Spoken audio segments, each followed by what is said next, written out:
Estamos de volta com o Pensamento Jurídico, uma produção da Amages. Participe de nosso programa pelo e-mail pensamento@amages.com.br, pensamento@amages.com.br. Hoje estamos discutindo o controle e implementação das políticas públicas no Brasil. Nosso entrevistado é o juiz Saulo Veciani Pena. Ele é titular da 4ª Vara da Fazenda Pública e Autarquias de Belo Horizonte e lançou recentemente o livro Controle e Implementação das Políticas Públicas no Brasil. Doutor Saulo, sobre esse controle judicial que o judiciário tem naturalmente dos atos executivos, quais são esses meios? Bom, como eu estava dizendo, nós temos os controles, que são os controles de constitucionalidade e também as ações civis públicas, por intermédio do Ministério Público, e também as ações individuais, onde que o próprio cidadão pode, por intermédio dos casos particulares, quer dizer, aqueles casos que são individualizados, requerer do juiz um pronunciamento, requerer do judiciário um pronunciamento, porque muitas vezes essas decisões, aliás, frequentemente essas decisões, elas são discutidas em vários graus de jurisdição.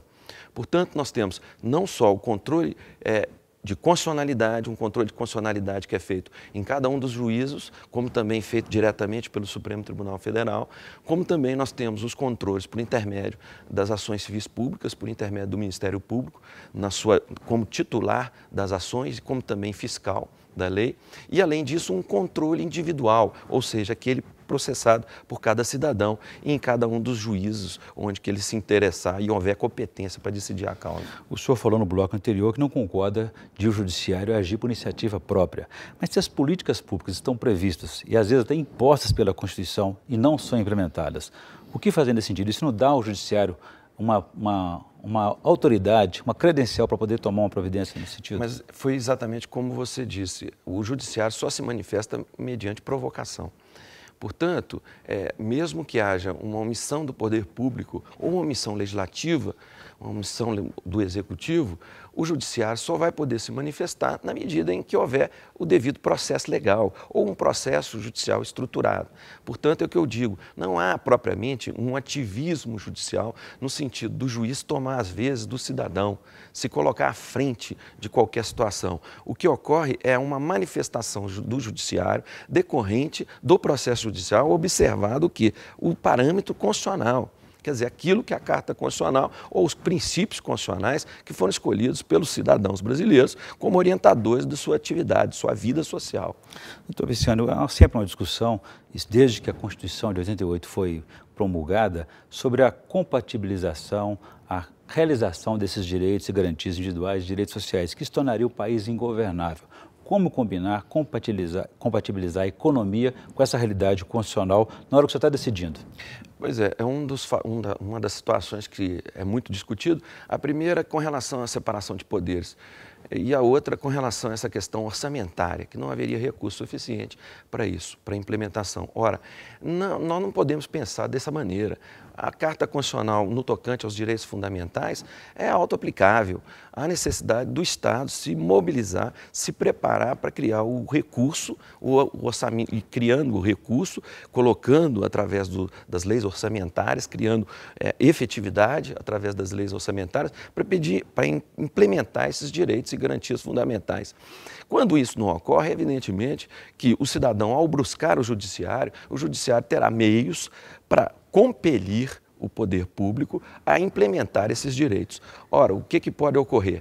O que pode ocorrer é exatamente a discussão processual sobre a necessidade dessa medicação ou dessa implementação desse direito ou essa política pública, ou a ausência de recurso ou que o recurso está sendo aplicado devidamente.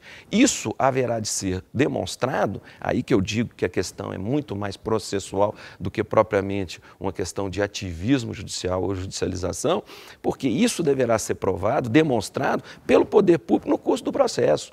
Se, porventura, o poder público demonstrar que a medicação, que a implementação da política pública está sendo implementada de maneira adequada, que os recursos estão sendo utilizados de maneira correta, evidentemente que isso vai resultar numa improcedência da pretensão daquele que foi buscar uma resposta do judiciário. E é importante esse reequilíbrio, o sistema de freios e contrapesos, porque há uma inversão de valores de prioridades. É preciso de rever isso. Sem dúvida alguma, sem dúvida alguma. Muito bem. E o discurso é de volta, né? Porque a cada discussão do novo salário mínimo, vem de novo a economia dizendo, não pode. Exatamente, sempre o problema da falta de recursos. Nos processos judiciais, inclusive, eu posso testemunhar isso, na sua grande maioria, nos processos judiciais, essa questão da ausência de recursos resulta numa ausência de prova por parte do poder público de que não teria o recurso ou de que o recurso estaria sendo aplicado de maneira adequada. Significa dizer que um grande número de ações que são propostas na Justiça, os autores dessas ações, seja o Ministério Público, seja a parte, têm razão. Quer dizer, não houve uma implementação como deveria ocorrer. Portanto, o processo foi aberto a um diálogo amplo, uma possibilidade probatória imensa. E se isso resultou na pretensão, no reconhecimento da pretensão do autor, é porque ele tinha razão. E é próprio do exercício democrático da República. Né?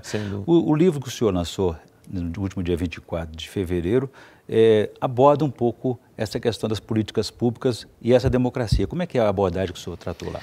Olha, eu digo o seguinte, que a democracia na contemporaneidade hoje, ela não se restringe a determinados tipos de fatores ou circunstâncias.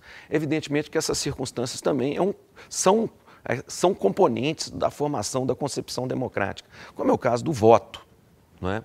Mas não é simplesmente o voto que hoje nós podemos considerar que seria o exercício pleno da democracia. Exercício pleno da democracia hoje, e não sou eu que digo isso, são diversos autores, inclusive eu cito vários juristas que dizem isso no meu livro, é uma participação efetiva do cidadão nos negócios públicos. É efetiva a participação do cidadão. Nós vivemos hoje uma democracia representativa. E o cidadão não se sente bem representado. Exatamente. Se ele não se sentir bem representado, quer dizer, para a democracia hoje, na contemporaneidade, se fazer plena, há necessidade de efetiva participação. Ele tem que encontrar canais para efetiva participação nos negócios públicos. Esses canais podem ser tanto no legislativo, no executivo, como no judiciário. Não há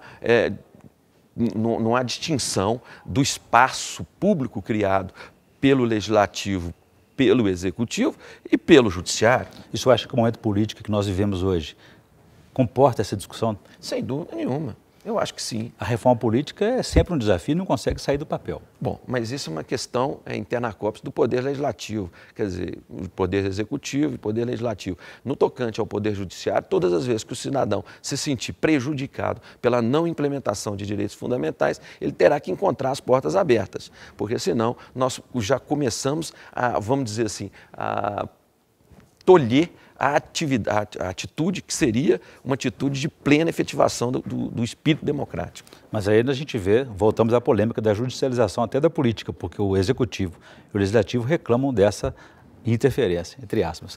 Mas no próximo bloco o senhor explica isso para nós. A gente volta em instantes.